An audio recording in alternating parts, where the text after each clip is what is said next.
Hello, How Amy. are you? I'm very well, thank you. How are you? Yeah, I'm good, thank you. Thank you for taking the time to speak to us today. Really No worries. appreciate it. No worries. My question to you is, who has shaped your coaching and playing philosophy? Um, so it's like I didn't have the benefit of working with anyone who I really felt aligned with. I worked with a lot of good managers, but very different style-wise to me, or very different in terms of personality. So I think it's shaped by teams I enjoyed watching the most when I was growing up. So I enjoyed watching Guardiola's teams mostly, Barcelona. Um, And then recently, I love De Zerbi stuff.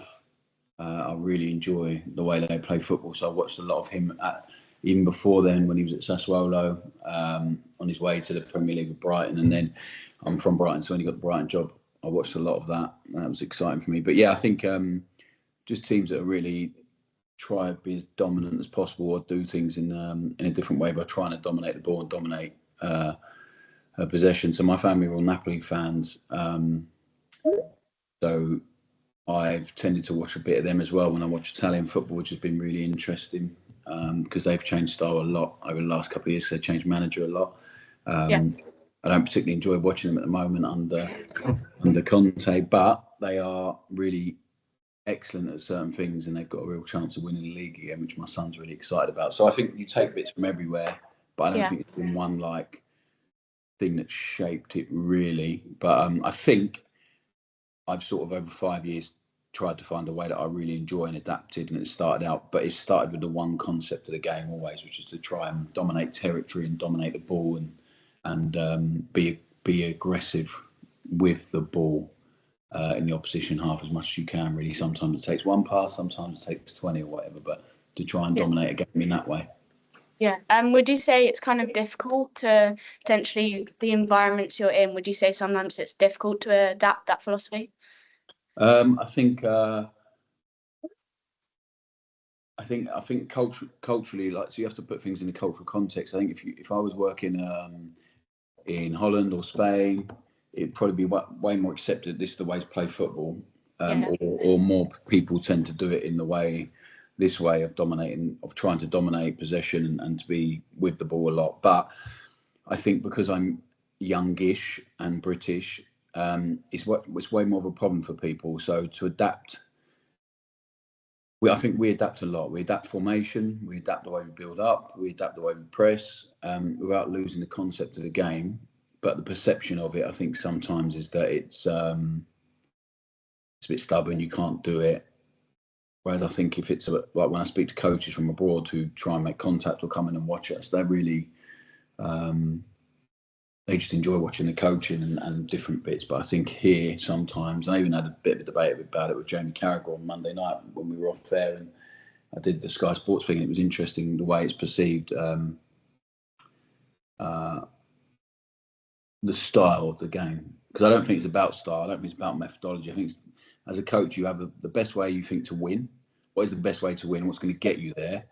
And what are you willing to compromise on to get you there? And I'm not willing to compromise on just not having the ball and watching my team defend. So of course we'll try and have it, but to have it a lot, you have to be really good out of possession. You have to win the ball back high. You have to try and defend high. You have to. So there's all of that that comes into it. But I think for lazy people that don't watch the game or don't understand or watch maybe 3 minutes, it's easy to say, well, it's madness. Haven't got the players to do it. But I got to the Premier League as a manager in 5 years by doing it in a certain way. I'm now out of it, but I've learned a lot and I will adapt and tweak, but not to the detriment of losing my beliefs and what I really want, have conviction in, and what I want to be and what I want to do. So it's been interesting, and I think as a coach, you have to have something. So you have to it's like you can't just win.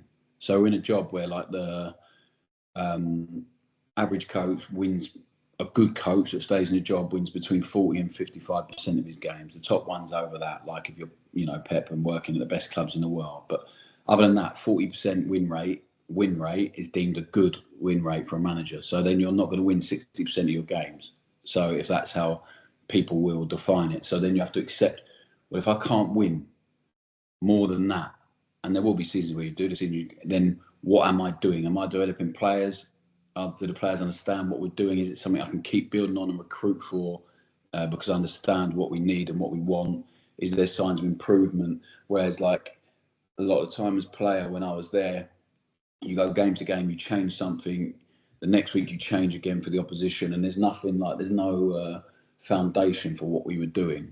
And then, yeah, at the end of it, maybe a coach leaves a club after 2 years and there's just no way of playing, and there's no real culture either, because it's been just about winning. So when you don't win, you're failing, if that makes sense. Yeah. Thank you very much. Thank you for your time. Yeah. Thank you, mate. We've got another student that's coming in to ask a question. There's loads of really interesting bits in there. I'm going to try and come back to some of them in a little while if we can. But we'll just jump in for your question. Morning, mate. Morning. It's similar to like your philosophy as well, in terms of balancing that dominant style that you like to play, being patient with the build-up. How do you sort of balance that with also the need to go direct at times as well? Yeah, I think like I don't think we always do patient build-up, so it depends on the opposition setup. So if someone comes really high press, then I think and like man for man, then I think we'll try and play forward quicker. So a lot of it, like without losing the concept, where's the spare man on the pitch? If there isn't one, how do we create one? Are the opposition paying us enough respect, or are they too high and too aggressive so we have space to hit them in behind? So it's never as simple as like, also the context of the game, if we've had a bit of pressure and we've lost the ball a couple of times, maybe then we need to get forward a bit quicker and play forward a bit quicker. So it's about giving the guys solutions. So however you play, what are the problems as a coach? Like as a coach, you need to try and guess what the problems are that are going to come. So prepare for the opposition in a way that this is how we want to play. And for us now, we have a little bit of a library of like, well, we played against this coach 3 times. What have they done against us? Did they have success in those games? All right, that was the game where they had success, and maybe they'll do this again. So my job is to prepare the players and say, look, this has happened, or maybe the team before, the week before, had success doing something. So the opposition go, actually, they did really well against them, so we'll try and do our own version of that. So what's the problem we're going to face? Try and guess, because you are really making the best educated guess possible, because a manager can do something totally different. So what is the problem? So even when you're coaching like an individual player, what is their problem? Is it a technical deficiency? Is it a physical one? Is it a psychological one? Maybe it's a bit of all three. So like before I even going to execute the action with a number 6 about arriving to bounce with power and intensity, and then clean action and push through the ball to take it where he wants to go, can he do all of that? Can he arrive? Can he look around? Can he take the ball? Can he push the ball off both feet? So like, it's really surprised me, even at first team level, there's some players that can't push the ball that are playing midfield off their weaker foot. So then it's my job, that's the problem. My job is to give them solutions. So we're just going to do repetitions of that in realistic situation.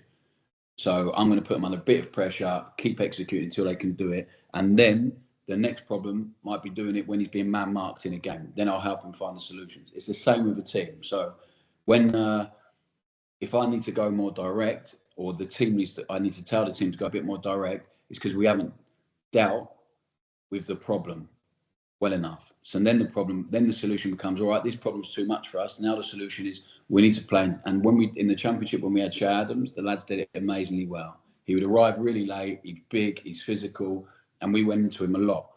Now the problem for the opposition is we've got this, so now we have 8s waiting behind lines and running off Che, and he can take the ball. And now you're in trouble. So now you're going to keep pressing because actually we're hurting you. So then maybe they drop off and then we don't need to go direct. Does that make sense? So it's, for me, it's about the lads having understanding. I'm not shouting on the sideline going, just go more direct and we're losing. There has to be a reason why we're doing that. And there also has to be, we're still in control of the game. We are doing that because we've found a solution. We're not being forced to do that. Does that make sense? Because if we're being forced to go direct, then we're losing something already. The opposition have forced us into something. And I always say that to lads, if we are doing something, it's because we're doing it on our terms. I don't want to be forced into anything. So if we decide to go a bit more vertical and a bit forward a bit quicker, it's on our terms. Does that make sense? Yes, you're still in control of the game. Exactly, yeah. It's on our terms, yeah. Thank you very much. No worries. I think that's going to lead in quite nicely to the next question coming in. So one of our students has got a question around leadership and management. Yeah. There you've talked about, everything being on your terms, but do you want to ask your question, Aidan? Yeah, so hi Russell, you're all right. So my question is about transactional and transformational leadership. So just basically, how do you manage to find a balance between the two and keep the guys focused on the task at hand, but still have that good sort of atmosphere and relationship with the players? Well, I think it's really important. So, like, for me to ask them to play the way we play, they cannot play that way without a level of courage or being enabled to play that way without feeling they're going to be reprimanded for mistakes. So, like, I always say to them on the first few days we're going in, I say, like, I only expect that you are going to train as hard as you possibly can. So I'm going to hold you accountable to that. And if we all agree that running is like whatever way you play, that running really hard and working really hard is the only real way to get success. Whether you're going to defend, counter-attack like Forest do, whether you're going to man for man press like Newcastle do, whether you're going to try and dominate the ball like Man City, whatever way you play, running is like the most fundamental bit of the game. So I expect that from you. The rest you can expect from me is I'm going to give you everything. I'm going to give you as much detail as I can. I'm going to try and make you understand when and why, mostly why we're doing the stuff we are doing. And I will give you as much power to do that as possible.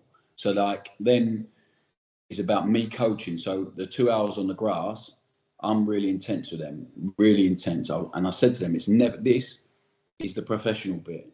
When we're off the grass, it's going to be personal and I'm going to treat. So there are guys that struggle with I might be 10 minutes before lunch on the pitch shouting at them because I'm not happy with their intention. And I always say to them, intention is everything. If you want the ball and you're brave and you make the right movement or whatever, it's not a problem. When you don't want the ball and you hide or you're not in the right position on a press or you're not aggressive enough, then there's a problem. So I always say to them, and then when I shout at them and then 10 minutes later in lunch and I'm hugging them or having a laugh, some of them struggle with that at the start because it's not really what they're used to in football. So I always say to them, like, I want to help you on the pitch and off it, because in football we have a big like identity crisis because you grow up from 6, a lot of them in the academy from 8, 9, it's all they do and their whole identity is based on whether they're in the team in the Saturday or not. So they're happy if they're in the team, life's good, treat everyone well. If they're not, it's disaster because that's how football makes you, because it's a brutal industry and you're judged every day on, you have to be in the team and all that stuff. So like, the transaction is I'm going to give you everything on the training pitch in the meeting room. And then off the pitch, I'm going to give everything I can in terms of if you want to speak to me, I'm here. But the transaction for you is you give us everything in terms of effort. So it might not be about ability, but you give us. Then the other side is I will show you evidence of why I'm going to be good for you as a coach and why I'm going to help you maximize what you have, or I'm going to help you improve and develop. And then it's always about like evidence for them, feeling. How do you feel when you're doing that? Explain it to me and then I can try and help you. Sometimes the number 6 is not happy with the centre half because the pass he's giving whatever. So I swap him around in training and go, you need to understand what he needs. And he needs to understand what you need. So go and play there for a bit and understand the pressure that he's under and understand why you needed things in a certain way. And then all of a sudden when they can see it from the other person's point of view, it's like, okay, that makes sense. I can't do that. And it's like, I did that a lot with the young players, 21, 22 and under at MK Swansea and here, is change their position on the pitch to understand why they're doing what they're doing and how important it is for them to be doing what they're doing for the people around them. So then it's about relationship, then it's about building connection some way. And I think the biggest thing I've been really proud of at each club I've had is I feel like the players can be themselves. I feel like they can say what they want. They feel enabled to say what they want. And they work really hard, mate. So the culture we've left behind at every club, I've been really, really proud of. And I think it's probably, forget all the results and stuff, the feeling I have with the players, because it's how you make people feel at the end of it. Like, I don't really remember results, I don't really remember sessions, but I remember how managers and coaches made me feel a lot. And I think for me, of course, I need to win. I'm in a job where I need to win. But the relationships I have with a lot of the players I work with now, or when I see them and I still, the feeling I have from them and the feeling hopefully they got from me, that's really important to me. Perfect. Thank you very much. That was actually fascinating. Listening to the bit around the why, I think we always talk about philosophy, but having a clear philosophy is underpinned by the why. Do you want to come in, Sarah? So the bit that I'm going to take away from that is making sure that players understand it, because having been in a few different environments, it's fascinating to see how people work, and the why is missing a lot of the time. It's just do what you're told, essentially, and if you don't like it, it doesn't matter because you're still going to do it. But informing them as to why, your approach is as it is, either in terms of your manners or how you're setting the team up to play, I think is hopefully going to help these lot moving forward.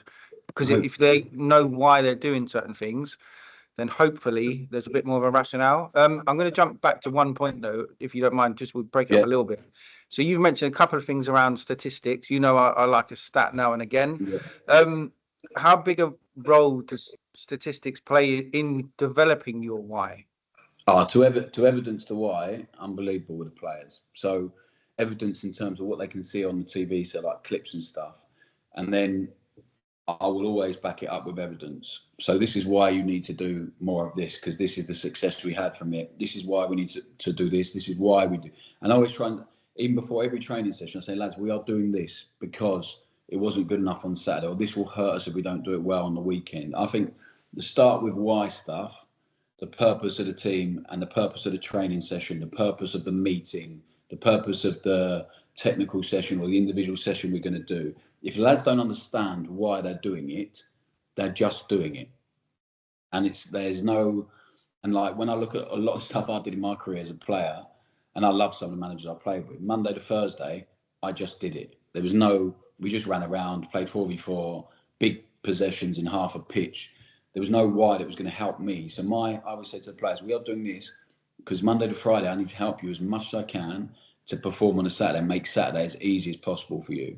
And then when they start doing the stuff, so like at Saints, at Swans, the same, it's like a process. So you turned over the ball this many times in the opposition half, you only won it back 3 times, lads, because I've come in and said, we are going to dominate the ball. This is why we're going to do it. But now I haven't given you enough why. You need to foul and you need to react and you need to hunt the ball. Otherwise, it's all pointless if you don't have that bit, because every team I've had, they start enjoying the ball so much.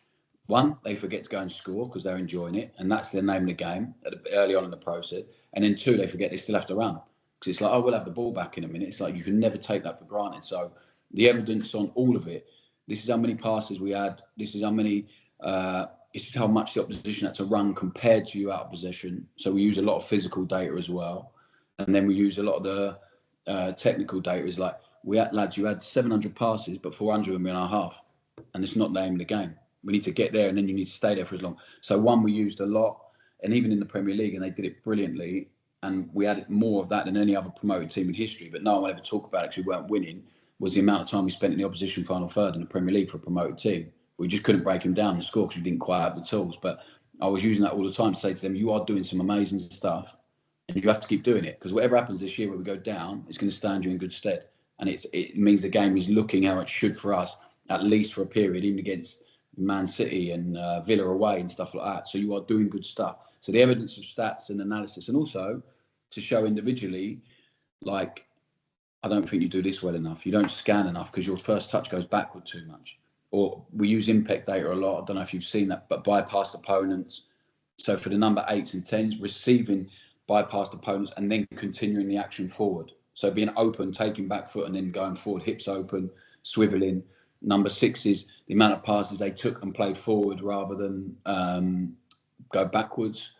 So if you're doing it backwards and sideways too often, you're too safe. You're not open. You're not looking around enough. So is that a fear problem, or is it a technical one? So I think, like, we use analysis really for the most I used when I was a player was always opposition analysis. Stats for us, it's always about trying to develop the team model, but also the individuals and the units. So like we did a midfielders thing about how many passes our number 6 made to our number 8s in that like triangle of the game, to try and take and play in there centrally. And once they become aware of it and understand why that's so important, then we scored a goal in the playoff final where Flynn plays straight into Will Smallbone round the corner because he knows exactly where he is, and we've been working on that all season as much as we can, and we end up scoring. And the pride they took in that final goal, which no one will ever talk about because we won the playoff final, but the pride they took in the goal afterwards, and we're laughing about it in the dressing room, was incredible because they know how important that action was for them as the season's gone on. So the evidence all the time, the more evidence you can give the players with video, data, I think is so important. Thank you, mate. Hi, Russell. Hi, it's nice to meet you. My question was around your time at Southampton, and you mentioned in an interview that you struggled to get the players' belief there to be playing in the Premier League. Yeah. I didn't believe they could. What were some of the methods you tried to employ to get them to believe? again, like evidence of what they were doing, some of the football they were playing, some of the things that opposition managers had said about them, like in the press and stuff. And I just, the whole time it was about how hard they were working, what they were doing, how the game was looking, how we wanted it so often. We just couldn't get the first goal. But it was like the first moment of difficulty we had in games, we didn't have the resilience to really bounce back from it. And so it's something I'm really looking at now whilst I'm off, is I think there are certain characters who have huge resilience anyway in life and football, and we probably didn't have enough of them because we had half a squad that had been relegated from the Premier League before. And then even the new players we brought in have been relegated. A lot of them have been relegated before, but they played in the Premier League, so we wanted some experience. And then a lot of them were new players that hadn't played there before, so they have an inbuilt little bit of fear about the Premier League anyway. So my biggest battle was to try and convince people they belonged there and we could do what we were doing. But I think I will try and coach resilience way more in training and give them difficult moments in training. And even if it's bad refereeing decisions, it's a rule. We introduced rules at Swansea and Southampton around small-sided games about if you concede a goal, you can't concede the next shot on target and stuff like that. So I think it's been a big learning for me. I think it's something I'll take into my next job a lot better. As a lot of looking into that at the moment is about developing character and resilience, and also to not need them to look over to me to change something. I think this year, that took over in the Championship. They found a solution always, and this year, speaking to the sports psychologists and stuff at the club, I didn't probably empower them enough to make decisions on the pitch, really, and not enable the players enough that way. So it's a good bit of learning for me, actually. It's been really good. Okay, thank you. No worries. I've got another question for you. It's coming from one of our lecturers. So obviously you got an honorary degree from Brighton for your charity work. So massive congratulations. Can you tell us a little bit about your charity and how our students can maybe get involved? Because we know that you run tournaments all over the place. Yeah, so we've got, I've got to go out just after 10:30, actually. I've got a meeting this morning, so we're about to start our new facility, which will be good. A new Astro pitch in a big building for classrooms and stuff. So it is so we have a football academy within it, girls and boys. We have over 1,000 kids, sort of bridges the gap a little bit, all abilities really. But down here, Sussex is the second worst county for producing players in the country. So Cornwall and Devon, I think, and then us. So, and it's not about talent, it's about opportunity. So we are one club in the whole vicinity, which is Brighton, and then Crawley, who don't have an academy. So, and then Brighton now heavily, 70% their academy up to 18 is from South London anyway. So it's less and less from this area. So I set it up to kind of bridge the gap, because we have a lot of A licensed coaches, a lot of B licensed as well, but we have 28 coaches now on the football side. And then, so it started as that, and we put a lot of players into pro academies, which I'm really proud of. A lot into Brighton, a few into Fulham, Charlton, Chelsea, Portsmouth actually recently. So I'm really proud of the coaches and stuff like that. They have a really good program, I think. Both of my kids are in it and they love it. Well, one of them's just gone to Brighton himself, but yeah, it's really good. And then the other side of it is education and health, which is the biggest side, really. So the Football Academy funds the charitable side, which is we have the Extra Time Project, which is amazing. And a few of our kids who started in the program now work for us. So it's for kids who really struggle in mainstream school. I really struggle. So I'm one of 4 brothers. 2, me and my eldest brother, he was head boy at school and I was deputy head boy, and the other 2 didn't finish school. So we all had the same upbringing, and 2 of them didn't finish school at all because they couldn't do anything academically, couldn't sit still in a classroom. I guess would probably be diagnosed with ADHD or something now. I think my eldest brother actually has been diagnosed with that. And then me and my other brother really were fine. So it was like that for me was a bit crazy that could happen. And all these kids, and I'm still friends with a few of my teachers, and actually one of my ex-teachers is the chief executive foundation now. But they were talking about the state of provision for kids like this. So we set it up about 7 years ago. We've had hundreds of kids. They come to us for 3 to 4 months to try and get their education back on track. with a lot of staff who care a lot, and kids with big problems, really tough backgrounds. And after 3 to 4 months, the majority, I would say, I haven't got the exact percentage, but the majority are in a better place, whether it's with their parents, their relationship with them, schooling. And as I said, a lot of them actually come and then volunteer a day a week with us for other kids. And then we have a few now who've come all the way through and have started working for us, which is incredible. So I'm really proud of it. And now we've set up the health side the last couple of years as well. Walking football, homeless football, football for refugees down here, which has really kicked off and gone brilliantly. And then all sorts of programs, really, disability, mental health, family finance and all that stuff, and just trying to help people as much as we can. So I'm really proud of them. It's really grown to a bit of a monster. And now I'm off there flogging me to death. So I'm meeting them again today, and they're using their time with me being around a bit. But yeah, if anyone ever wants to get involved, Kev, just reach out to me, because we have a lot of people from Sussex Uni and Brighton, and whether that's in the social care side with our education or the football side, and come and just get some experience coaching. We go into a lot of academies and play. So this week we're going into Fulham, I think, on Thursday, a couple of age groups. So yeah, and we play games all throughout. They still play with their grassroots teams. It's just extra coaching for them. Yeah, thank you, mate. I appreciate that. But yeah, that was a question from Jackie, one of our lecturers. I'll hand you over to Sarah, because I know we're getting tight to your deadline. So really appreciate it. Go on, Sarah. Hi, thank you again for speaking to all of us. You obviously had a very quick turnaround from your playing career to going into management. 12 hours, yeah. Yeah. How did you manage that transition, especially with your teammates and then what became your players? How did you manage the transition between playing with them to becoming kind of like a figurehead for them? Just being myself, really. I think the hardest thing in football, if you're a coach or a manager or any sort of leadership role, is just maintaining your authenticity or your own personality and trying to be something else. So I didn't try and be anything else. I stood in front of the lads and I said, look, I'm really surprised I have this opportunity, but I'm really grateful for it.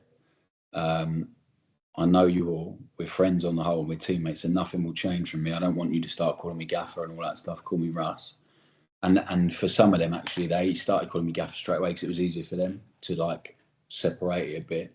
And then I spoke to most of them in my office one-on-one, and I was fascinated by the change in them. Now I was the manager and having the ability to disappoint them or take their hope of playing away. So the dynamic changed a lot with some of them. Some of them didn't at all. So I was really fortunate. I had the buy-in for the club captain. He was my roommate, Dean Lewington. He'd been there for 20 odd years. And the lads were pleased for me on the whole, I think. There were a few lads who obviously knew, now that I knew, but some of them, their professionalism wasn't as it should have been, or how they were character-wise once the door shut in the dressing room. And I think that scared a few of them. But I said, look, I'm not going to judge you. It's completely different now.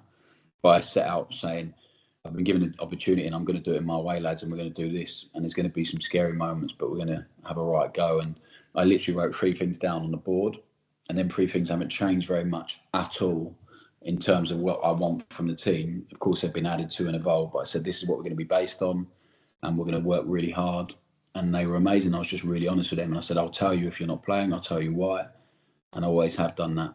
And I've continued to do that. And it's really some really difficult conversations at the start, especially when that was the first time I'd undertaken it. And a few of them I tried to be a bit nice, and I was honest, but not honest enough. So they left with a bit of ambiguity and a bit of that.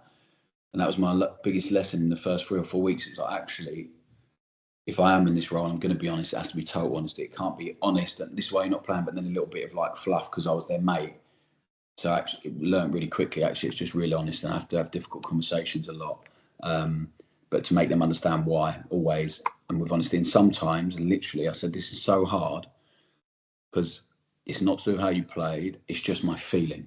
It's just my gut feeling. And I've always trusted my gut. And whenever I don't, it doesn't sit right. So to sit there and tell a lad, and they're going, well, it can't just be that. I said, no. Whether I pick you or him today is not a big difference. It's just my feeling. Against this team, he will suit this game more than you will right now. But you might need to come on and take his role. And sometimes that's difficult but I think actually after a bit of time, they realise that is the truth. And I'm not lying to them, which is important. Thank you so much. Thank you very much, mate. Can we squeeze one more in very quickly? Yeah, I know right. you've got to shoot. So Julius, just last one. Morning, Russell, mate. Mm. Just looking at your career, so touching on time at MK Dons, you progressed very quickly to Swansea and then on to Southampton, and obviously you've experienced quite a big setback now. So I'm just really, I'd be fascinated to know what you're doing now to just improve yourself as a coach and for your future jobs. Yeah, so well, I'm coaching my boys under 14s, which is harder than coaching any Premier League team. So no, I'm doing a bit for the FAW on their pro license. So I speak on their pro license, which is good for me. I speak on the Scottish pro license. I'm doing the LMA, which is the League Managers Association. I've done a couple of bits for them. I'm doing a leadership program with them at the minute, which they invited me on. So I actually have the time to do that now, where I go into different businesses and sports, which is great. I speak to different leaders in different cultures and environments. So I'm doing that. I've done a couple of club visits, and I'm going to go out to Como at the end of this month. I'm doing a bit of TV punditry, which is part of the role. I don't particularly want to do a lot of that, but I enjoy talking about football, and my agent's on my case to do it, so people see me, so I do a bit of that. But in the background, I'm putting lots of different presentations together, really, for different things. So one around leadership and culture, which I've had for a while, but adding to it and ready for so I've been talking to a few clubs and turned a couple of jobs down, and every club wants something different, right? So they sort of know what they're going to get with the football. Some clubs less than others, so they want me to really present in detail on the football. So I have that, and I have evidence and data and video and training methodology and what I will do and why I will do it and how it will work and how it's ended up at my previous clubs. But then there's all the other stuff around the leadership and culture and how we work in that sense, how we treat people. And sometimes it's not tangible. So that's been interesting to try and put it all on a document or a piece or a presentation, and making sure we're really ready. And also a lot of debriefing with my coaching staff. So we spent a lot of time together about the process, what we were happy with, because we had 5 years of just continuous work, which is not normal for a first-time manager anyway. I think the average tenure is about 14 months or whatever. So we had 5.5 years of just relentless work and not really being able to take a step back and zoom out a bit and look. So now we have. It's been really interesting to get some insight from them. So do we need to add certain members of staff? Do we need to improve certain things? And that's been really good and really honest. So working on that, really, about how I want it to look in the next role. And I definitely think we'll be so much better for it. I really do. I appreciate your time, and then thank you, mate. No worries. Massive thank you again. Really appreciate it, mate. Thank you very much. No I know you got to shoot off. If there's anything we can ever do, just please let us know, and I'll drop you a message afterwards as well. But Yeah, brilliant. massive thank you, and students are really grateful. And No, thank you for genuinely, having me. if we can, we're going to try and get some of them involved in your foundation as well. Yeah, great, mate. Top man, Kev. I'll speak to you soon. Top man. All the best. Take care. Bye. Thank you. Bye.